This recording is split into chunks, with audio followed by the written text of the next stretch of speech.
This talk is going to be less about GIS and mapping functionality and a little bit more about what it means to be able to streamline information through a mapping system that is interactive. I'm here to talk about the Invasive Species Database, and just to set a context a little bit.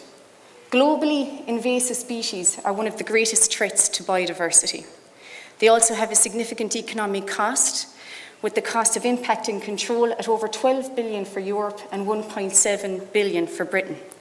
Therefore, it makes sense that there is a need to know what invasive species do we have and where exactly are they.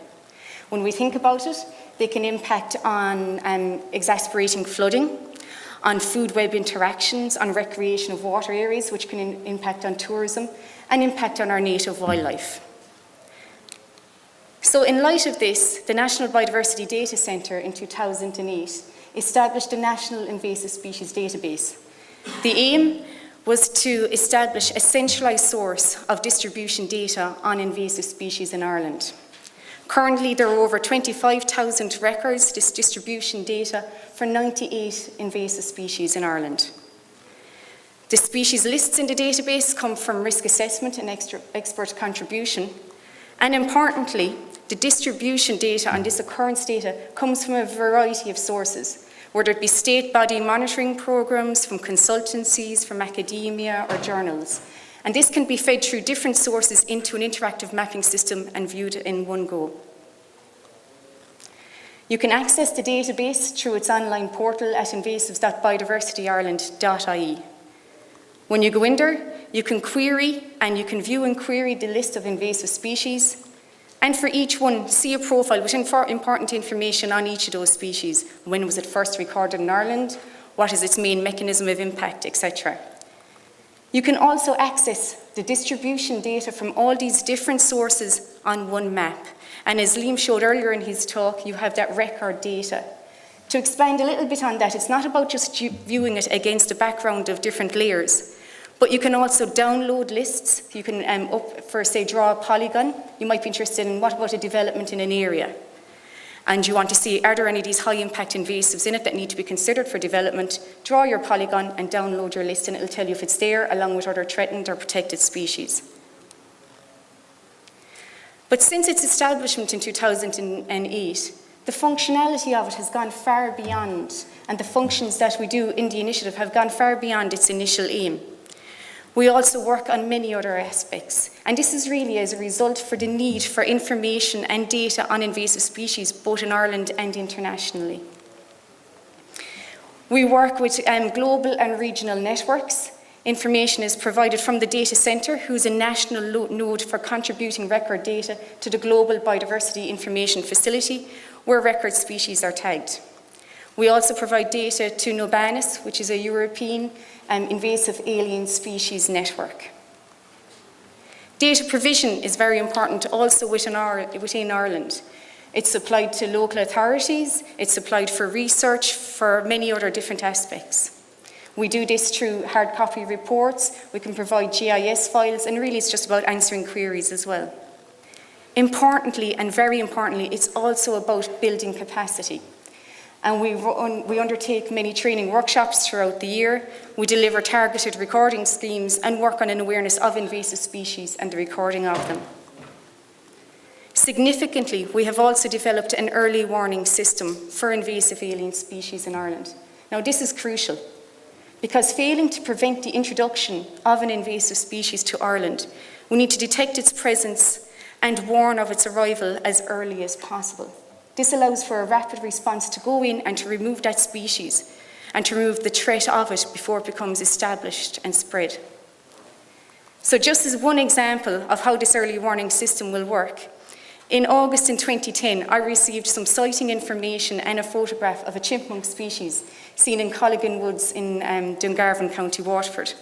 And the work I do on that record and every other ones, you check the details of the record. Is all the minimum required information there?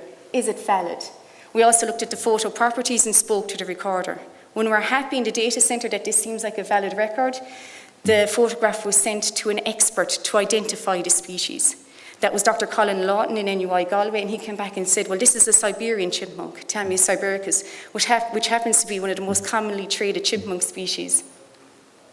We knew from the risk assessment, we could look up, we now knew what the species was, that the impact of this is most likely to be on direct competition for resources with our native red squirrel, which is already under pressure from habitat loss, and another invasive species, the grey squirrel. So what did we do? We issued an invasive species alert. We issued this to a network of alert people and also to the media to make everybody aware of it. It got great coverage. Some of it was indeed very questionable, but coverage is coverage. But what's the benefit of that again? Well, it created greater vigilance. People knew what to look out for, what information was required if they saw this species, and where to submit it to. That resulted in 6 additional records being verified.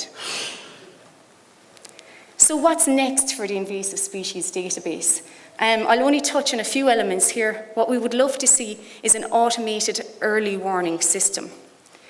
This has been scoped, the functionality required for it, but funding hasn't yet been received to develop it.